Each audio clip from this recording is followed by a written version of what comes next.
Hello friends, channel को पुणी थे स्वागत। आज आम 5th semester world history second chapter जहाँकि इंटेलेक्चुअल करेन्ट एथिरू किछिटा इंपोर्टेंट एमसीक्यू डिस्कस करिबा। चलंतु देखिबा आपण माने केते बुझिछंती एही चैप्टर को। प्रथम प्रश्न हेउछि the French word philosophe was used for whom. फरासी शब्द फिलोसोफ कहा पाई व्यवहार हेउथला? Priest, soldier, intellectual, writers and philosopher ना मर्चांट। सठिक उत्तर हो तुम option C intellectual, writers and philosopher.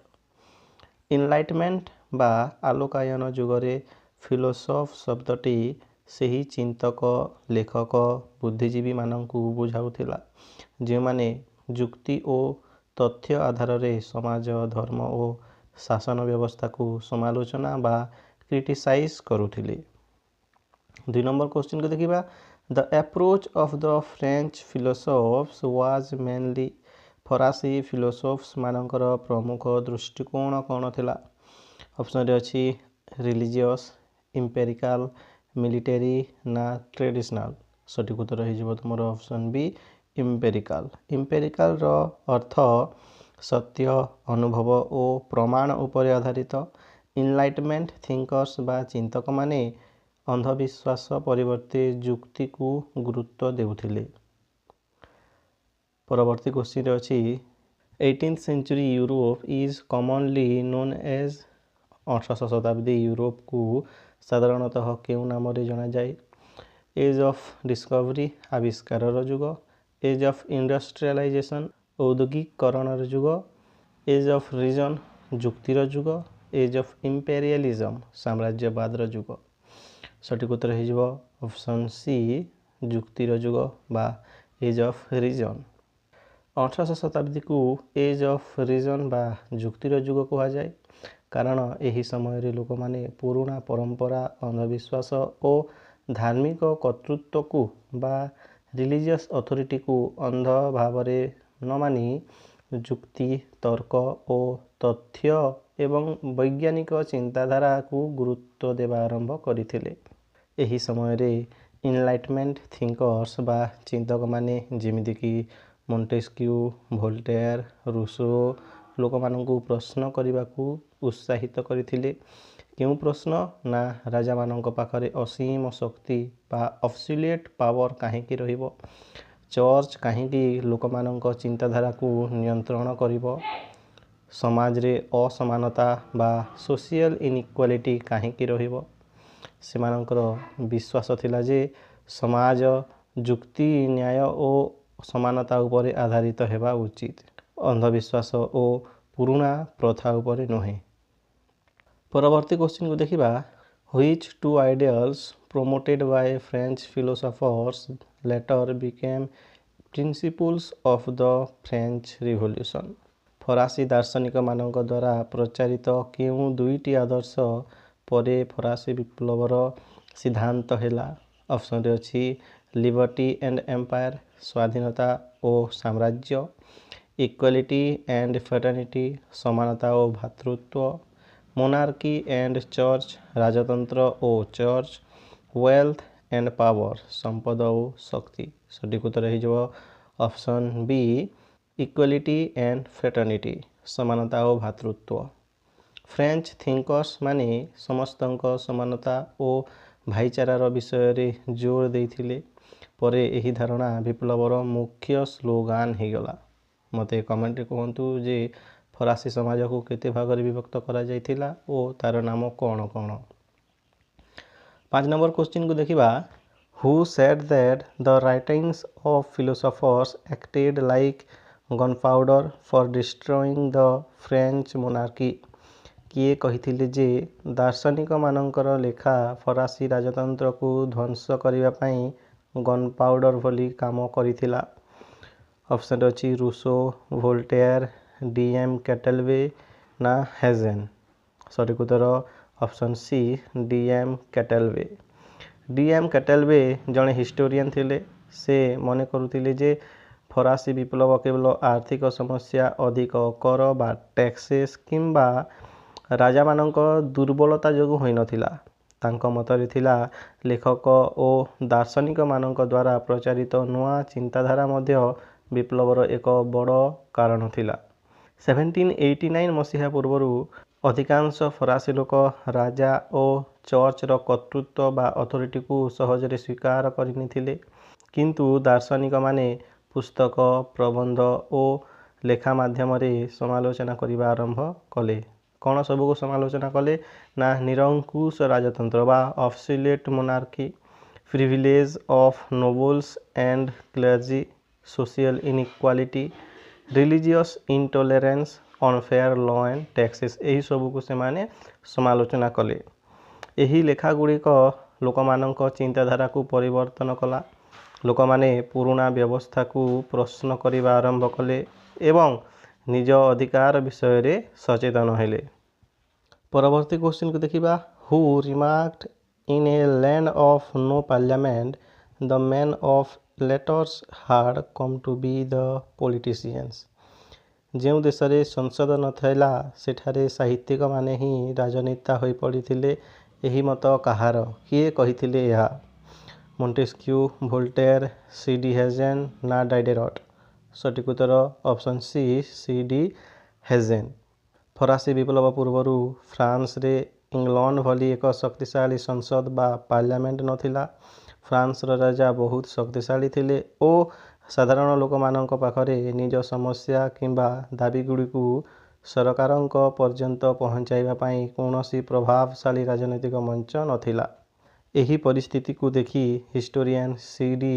ହେଜେନ୍ କହିଥିଲେ ଯେ in a land of no parliament the men of letter had come to be the politicians. ଅର୍ଥାତ୍ ଯେଉଁ ଦେଶରେ ସଂସଦ ନଥାଏ କିମ୍ବା ଲୋକଙ୍କ ପ୍ରତିନିଧିତ୍ୱ କରିବା ପାଇଁ ଶକ୍ତିଶାଳୀ ରାଜନୈତିକ ସଂସ୍ଥା ନଥାଏ ସେଠାରେ ଲେଖକ, ଚିନ୍ତକ ଓ ବୁଦ୍ଧିଜୀବୀମାନେ ହିଁ ରାଜନେତାମାନଙ୍କ ଭୂମିକା ପାଳନ କରିବାକୁ ଲାଗିପଡ଼ନ୍ତି। ପରବର୍ତ୍ତୀ କ୍ୱେଶ୍ଚିନ୍କୁ ଦେଖିବା। ମଣ୍ଟେସ୍କ୍ୟୁ ୱାଜ୍ ବର୍ନ ଇନ୍। ମଣ୍ଟେସ୍କ୍ୟୁ କେଉଁଠାରେ ଜନ୍ମଗ୍ରହଣ କରିଥିଲେ? ପ୍ୟାରିସ୍, ଜେନେଭା, ବର୍ଡୋସ୍ ନା ଭର୍ସାଇଲ୍? ସଠିକ୍ ଉତ୍ତର ଅପସନ୍ ସି, ବର୍ଡୋକ୍ସ। ମଣ୍ଟେସ୍କ୍ୟୁ 1689 ମସିହାରେ ବର୍ଡୋକ୍ସରେ ଏକ ଅଭିଜାତ ବା ଆରିଷ୍ଟୋକ୍ରାଟିକ୍ ପରିବାରରେ ଜନ୍ମଗ୍ରହଣ କରିଥିଲେ। 8 number question. What was the real name of Montesquieu? ମଣ୍ଟେସ୍କ୍ୟୁଙ୍କ ପ୍ରକୃତ ନାମ କ'ଣ ଥିଲା? Francois Marie Arouet, Charles Louis de Secondat, Isaac Rousseau, Denis Diderot? ସଠିକ୍ ଉତ୍ତର option B, Charles Louis de Secondat. ମଣ୍ଟେସ୍କ୍ୟୁଙ୍କର ଅସଲ ନାମ ଚାର୍ଲିସ୍ ଲୁଇସ୍ ଡି ସେକଣ୍ଡଟ୍ ଥିଲା। ପରେ ସେ ମଣ୍ଟେସ୍କ୍ୟୁ ନାମରେ ପ୍ରସିଦ୍ଧ ହେଲେ। କମେଣ୍ଟରେ କୁହନ୍ତୁ ଯେ ତାଙ୍କର ବାପା ମା କିଏ ଥିଲେ। ପରବର୍ତ୍ତୀ କ୍ୱେଶ୍ଚିନ୍କୁ ଦେଖିବା। Which book made Montesquieu famous in 1721? 1721 ମସିହାରେ ପ୍ରକାଶିତ କେଉଁ ପୁସ୍ତକ ମଣ୍ଟେସ୍କ୍ୟୁଙ୍କୁ ପ୍ରସିଦ୍ଧ କରିଥିଲା? ଅପସନ୍ରେ ଅଛି social contract, encyclopaedia, Persian letter ନା ଫିଲୋସଫିକାଲ ଡିକ୍ସନେରୀ? ସଠିକ୍ ଉତ୍ତର option C, Persian letter. Persian letter ଗ୍ରନ୍ଥରେ ଫ୍ରେଞ୍ଚ ସମାଜ, ଧନୀ ବର୍ଗ ଓ ଚର୍ଚ୍ଚର ସମାଲୋଚନା କରାଯାଇଥିଲା। ଏହା ତାଙ୍କୁ ପ୍ରାରମ୍ଭିକ ଖ୍ୟାତି ଦେଇଥିଲା। ଇନିସିଆଲି ଏହି ବୁକ୍ ହିଁ ସେମାନଙ୍କୁ ଖ୍ୟାତି କରିଥିଲା ବା ଫେମସ୍ କରିଥିଲା। 10 ନମ୍ବର କ୍ୱେଶ୍ଚିନ୍କୁ ଦେଖିବା। Montesquieu's most famous work published in 1748 was? 1748 ମସିହାରେ ପ୍ରକାଶିତ ମଣ୍ଟେସ୍କ୍ୟୁଙ୍କର ସବୁଠାରୁ ପ୍ରସିଦ୍ଧ କୃତି କ'ଣ ଥିଲା? Option Emile, spirit of laws, Henriette ନା ବ୍ରୁଟସ୍? ସଠିକ୍ ଉତ୍ତର option B, spirit of law. ଏହି ସ୍ପିରିଟ୍ ଅଫ୍ ଲ ମଣ୍ଟେସ୍କ୍ୟୁଙ୍କର ସର୍ବଶ୍ରେଷ୍ଠ କୃତି ଥିଲା। ଏଥିରେ ସେ ବିଭିନ୍ନ ଶାସନ ପ୍ରଣାଳୀ ଓ ସେପାରେସନ୍ ଅଫ୍ ପାୱାର ବା ଶକ୍ତିର ପୃଥକୀକରଣ ସିଦ୍ଧାନ୍ତ ଉପରେ ସେ ବ୍ୟାଖ୍ୟା ଦେଇଛନ୍ତି। ପରବର୍ତ୍ତୀ question. Montesquieu is best known for the theory of? Montesquieu କେଉଁ ସିଦ୍ଧାନ୍ତ ପାଇଁ ସର୍ବାଧିକ ପ୍ରସିଦ୍ଧ ଥିଲେ? ରାଜାଙ୍କ ଦିବ୍ୟ ଅଧିକାର ବା divine right of kings, separation of power, ଶକ୍ତିର ପୃଥକୀକରଣ, ସୋସିଆଲ କଣ୍ଟ୍ରାକ୍ଟ, ସାମାଜିକ ଚୁକ୍ତି ନା ନ୍ୟାଚୁରାଲ ରାଇଟ୍ସ, ପ୍ରାକୃତିକ ଅଧିକାର? ସଠିକ୍ ଉତ୍ତର ହୋଇଯିବ option B, separation of power ବା ଶକ୍ତିର ପୃଥକୀକରଣ। मोंटेस्क्यू कहिथिले जे सरकारी शक्ति को विधानमंडल बा लेजिस्लेचर, कार्यनिर्वाही बा एग्जीक्यूटिव और न्यायपालिका बा जुडिशियरी मध्य भाग करने उचित, जहाद्वारा कौन हेब ना निरंकुश शासन को रोका जाई पारिबो। परवर्ती क्वेश्चन को देखिबा, according to Montesquieu the three organs of government are. Montesquieu अनुसार सरकार रो तीनोटी अंग केउ गुड़िक? ऑप्शन अच्छी king, church, nobility, army, church, parliament, legislature, executive, judiciary ना पीपुल, किंग एंड मिनिस्टर। सठिक उत्तर हो तुम option C, legislature, executive and judiciary. से विश्वास करुथिले जे एही तीनोटी शक्ति अलग अलग रहिबा उचित और परस्पर को नियंत्रण करिबा उचित। आग को देखिबा, Montesquieu was greatly influenced by the political system of. Montesquieu केउ देशर राजनीतिक व्यवस्था बहुत प्रभावित होते? ऑप्शन अच्छी स्पेन, जर्मनी, इंग्लैंड, रशिया। सठिक उत्तर ऑप्शन सी, इंग्लैंड। से इंग्लैंड रो सांविधानिक राजतंत्र बा कॉन्स्टिट्यूशनल मोनार्की एवं व्यक्तिगत स्वाधीनता को बहुत पसंद करुथिले। परवर्ती क्वेश्चन अच्छी Montesquieu oppose the theory of. Montesquieu केउ सिद्धांतर विरोध करुथिले? डेमोक्रेसी, गणतंत्र विरोध करुथिले, कॉन्स्टिट्यूशनल गवर्नमेंट, सांविधानिक सरकार विरोध करुथिले, डिवाइन राइट ऑफ किंग्स, राजा दिव्य अधिकार को से विरोध करुथिले ना सेपरेशन ऑफ पावर, पृथक शक्तिर पृथकीकरण। कौन सठिक उत्तर? राइट आंसर हो ऑप्शन सी, राजा दिव्य अधिकार बा डिवाइन राइट ऑफ किंग्स। से यही धारणा को अस्वीकार करथिले जे राजा माने ईश्वरଙ୍କ आदेश रे शासन करती एवं सेमानंकर असीम शक्ति रहिबा उचित। परवर्ती क्वेश्चन को देखिबा, according to Montesquieu which country provided the best example of a constitutional government. Montesquieu अनुसार केउ देश सांविधानिक सरकार सर्वोत्तम उदाहरण देइथिला? ऑप्शन अच्छी फ्रांस, इंग्लैंड, ऑस्ट्रिया, प्रूसिया। सठिक उत्तर ऑप्शन बी, इंग्लैंड। से विश्वास करुथिले जे इंग्लैंड रे सीमित राजतंत्र बा लिमिटेड मोनार्की एवं प्रतिनिधिमूलक संस्था बा रिप्रेजेंटेटिव इंस्टीट्यूशन व्यक्तिगत स्वाधीनता को सुरक्षा देउथिला। 16 नंबर क्वेश्चन को देखिबा, what was the real name of Voltaire. Voltaire का प्रकृत नाम कौन थिला? Jean Jacques Rousseau, Charles Louis de Secondat, Francois Marie Arouet ना डेनिस डिडेरॉट। सठिक उत्तर ऑप्शन सी, वोल्टेयर का प्रकृत नाम फ्रांकोइस मेरियरॉट थिला। प्रारंभ रे से यही नाम रे ही परिचित थिले, किंतु परे से निजर लेखक नाम भाव रे वोल्टेयर नाम ग्रहण करथिले। कहा जाए जे 1717 मसीह जेतेबेले वोल्टेयर को बस्टाइल जेल को पठा जाइथिला, सही समय रे से तांकर प्रसिद्ध नाटक ओडीपी लिखिथिले एवं एही समय रे ही से वोल्टेयर नाम को ग्रहण करथिले। परवर्ती समय रे एही नाम एते प्रसिद्ध हैला जे लोक माने तांकर असली नाम परिवर्ते तांकु वोल्टेयर नाम रे ही जानिबा को लागिले। कमेंट रे कहंतु जे वोल्टेयर केबे ओ केउठारे जन्म ग्रहण करथिले। परवर्ती क्वेश्चन को देखिबा, during his stay in England Voltaire was influenced by. England रे रहिबा समय रे वोल्टेयर कहा द्वारा प्रभावित होइथिले? Option Napoleon and Robespierre, Locke and Newton, Rousseau and Diderot, Turgot and Quesnay. सठिक उत्तर option B, Locke's and Newton.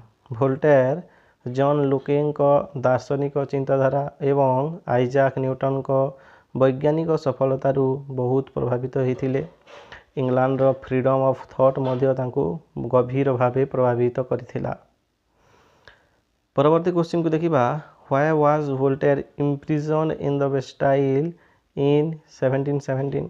1717 मसीह वोल्टेयर कहीं बेस्टाइल कारागार रे बंदी होइथिले?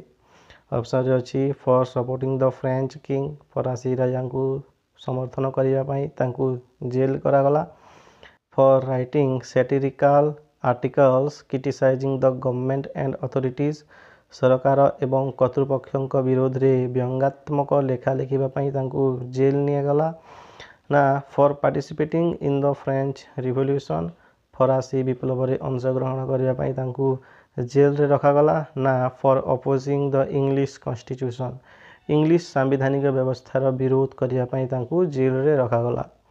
सठिक उत्तर हो option B for writing satirical articles criticizing the government and authority सरकार और कर्तृपक्षों विरोध में व्यंग्यात्मक लेखा लिखा जेल निगला। वोल्टेयर फ्रांस सरकार दुर्नीति अन्याय और दुर्बलता को उजागर करुथिले एवं व्यंग्यात्मक और समालोचनात्मक भाव में लिखुथिले। एही लेखागुड़िक कारणरू सरकार तांकु विपज्जनक बा डेंजरियस बोली भाविले और 1717 मसीह बेस्टाइल कारागार में बंदी करदेले। एही कारावास समय रे से नाटक लिखिथिले ओडीपी एवं वोल्टेयर नाम मध्य ग्रहण करथिले। कमेंट कहिबे जे वोल्टेयर केते मास जेल रे थिले। परवर्ती क्वेश्चन को देखिबा Which book of Voltaire describe the freedom and constitutional system of England? Voltaire को क्यों पुस्तक रे इंग्लैंड रो स्वाधीनता और सांविधानिक व्यवस्थार वर्णना रही? Emile spirit of law letters concerning the English nation ना सोशल कॉन्ट्रैक्ट। सठिक उत्तर option C letter concerning the English nation. यही पुस्तक रे वोल्टेयर इंग्लैंड चिंतार स्वाधीनता बा फ्रीडम ऑफ थॉट धार्मिक सहिष्णुता रिलीजियस टॉलरेंस एंड सांविधानिक सरकार और नागरिक स्वाधीनतार प्रशंसा करथिले।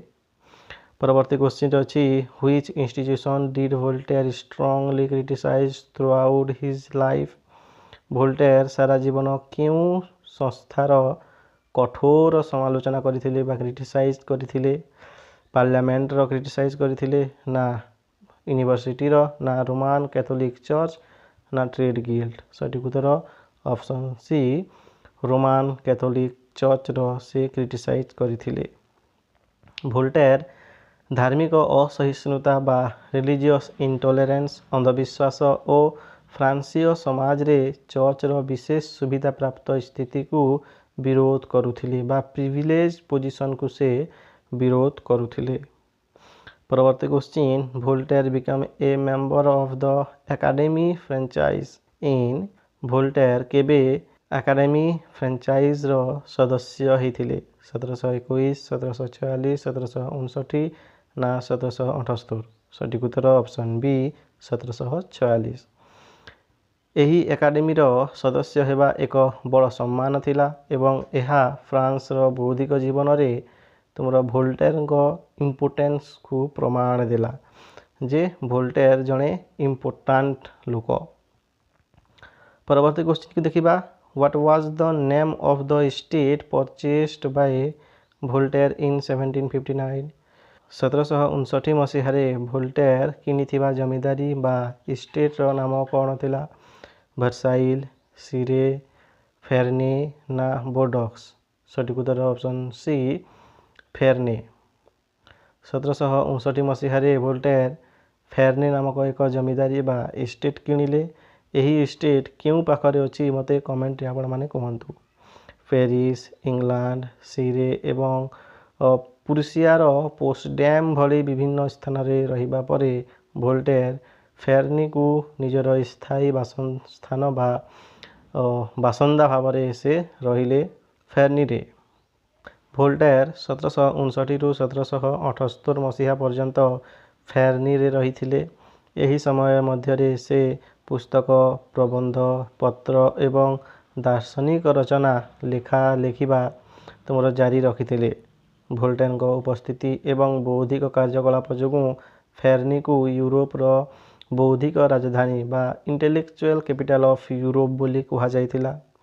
परवर्ती क्वेश्चन को देखिबा वोल्टेयर मेनली सपोर्टेड वोल्टेयर मुख्यतः कहा को सपोर्ट करुथिले? एब्सोल्यूट मोनार्की निरंकुश राजतंत्र को सपोर्ट करुथिले? इंडिविजुअल फ्रीडम व्यक्तिगत स्वाधीनता को सपोर्ट करुथिले? फ्यूडलिज्म को सपोर्ट करुथिले ना डिवाइन राइट ऑफ थ्योरी को सपोर्ट करुथिले सठिक उत्तर ऑप्शन बी इंडिविजुअल फ्रीडम को से सपोर्ट करुथिले वोल्टेयर चिंता मत प्रकाश एवं धर्मर स्वाधीनता को समर्थन करुथिले से इनलाइटमेंट जुगर सबुठारु प्रभावशाली स्वर मानक मध्यरु जणे थिले परवर्ती question Jean Jacques Rousseau was born in Jean Jacques Rousseau केउठारे जन्म ग्रहण करथिले पेरिस बोर्डक्स जेनेवा वर्साइल सठिक उत्तर option C Geneva Rousseau 28 June 1712 मसीह स्विट्जरलैंड रो जेनेवा सहर रे जन्म ग्रहण करथिले परे से फ्रांस सह घनिष्ठ भाव में जड़ित होइकी रहिथिले परवर्ती question what was the profession of Rousseau's father Isaac Rousseau Rousseau पिता आइजाक रूसों वृत्ति बा काम कौन थिला से कौन काम करुथिले से लॉयर काम करुथिले बा आईनजीवी थिले मर्चेंट व्यापारी थिले वॉच मेकर बा घड़ी निर्माण करुथिले ना डॉक्टर थिले सठिक उत्तर हो option C watchmaker Isaac Rousseau जड़े घंटा निर्माता थिले बा घड़ी निर्माण करुथिले रूसो एक मध्यवर्गीय परिवार रु आसीथिले मिडिल क्लास रु से आसुथिले परवर्ती क्वेश्चन को देखिबा Rousseau's famous slogan was Rousseau का प्रसिद्ध स्लोगान कौन थिला liberty or death go back to nature equality before law ना नॉलेज इज पावर सठिक उत्तर option B go back to nature Rousseau विश्वास करुथिले जे मनीष स्वभावतः भल किंतु समाज तांकु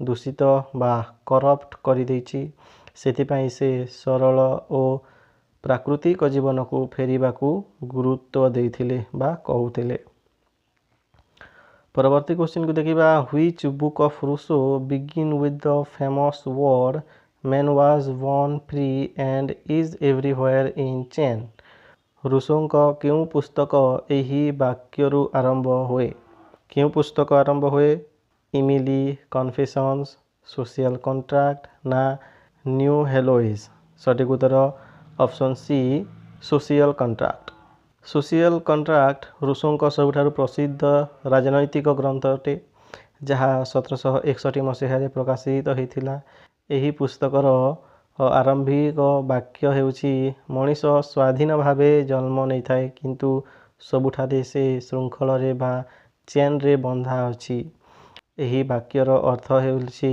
जे मनीष प्रकृतिगत भावे बा बाय नेचर स्वाधीन और समान भाव रे जन्म नहीं थाए किंतु समाज आईन विशेष सुविधा एवं राजनैतिक व्यवस्था ताहार स्वाधीनता को सीमित कर दिए रूसों समय रे फ्रांस रे राजा अभिजात वर्ग एवं क्लर्जी बहुत अधिकार भोग करुथिले बा प्रिविलेज भोग करुथिले जेतेबेले कि साधारण लोकंकर अधिकार अत्यंत कम थिला रूसो यही असमानता एवं अत्याचार कठोर समालोचना करुथिले परवर्ती क्वेश्चन को देखिबा according to Rousseau if a king abuse his power the people have the right to Rousseau अनुसार जदि जड़े राजा निज शक्तिर दुरुपयोग करे तेबे लोकंकर कौन अधिकार अछि वर्शिप हिम तांकु पूजा करिबा इग्नोर हिम तांकु अवहेला करिबा डिथ्रोन हिम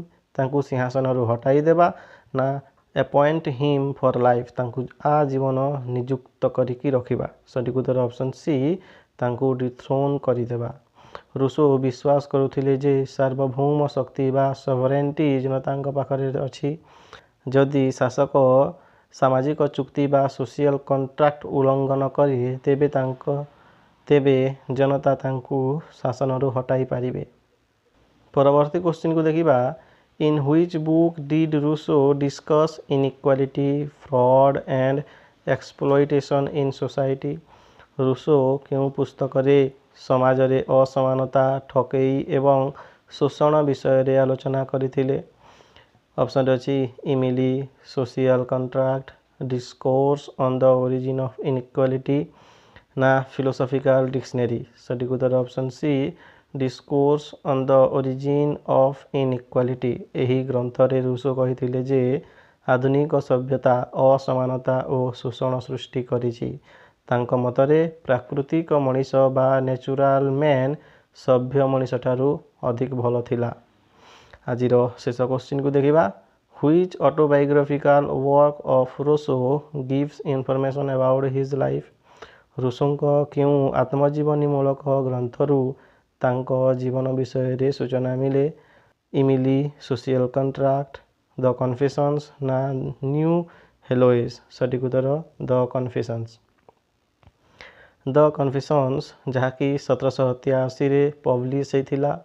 ଏଥିରେ ରୁଷୋ ନିଜର ବ୍ୟକ୍ତିଗତ ଅନୁଭବ, ସଂଘର୍ଷ ଓ ଚିନ୍ତାଧାରା ବିଷୟରେ ବର୍ଣ୍ଣନା କରିଛନ୍ତି। ତ ସାଙ୍ଗମାନେ, ଏହା ଥିଲା 5th semester world history second ଚାପ୍ଟରରୁ 30ଟି ଇମ୍ପୋର୍ଟାଣ୍ଟ MCQ। କମେଣ୍ଟରେ କୁହନ୍ତୁ ଆପଣ କେତୋଟି ପ୍ରଶ୍ନର ସଠିକ୍ ଉତ୍ତର ଦେଲେ। ଆଉ ଗୋଟିଏ ଭିଡ଼ିଓରେ ଆମେ ଏହି ଚାପ୍ଟରକୁ କମ୍ପ୍ଲିଟ୍ କରିଦେବା ଓ ଅନ୍ୟ ଚାପ୍ଟରକୁ ଡିସ୍କସ୍ କରିବା। ଆଜି ପାଇଁ ଏତିକି। ଦେଖାହେବ ଆଉ ଗୋଟିଏ ଭିଡ଼ିଓରେ। ସେତେବେଳେ ଯାଇ ପଢ଼ୁଥାନ୍ତୁ। This is Bimal, your history mentor and history educator. Keep watching, keep learning and keep growing. Thank you.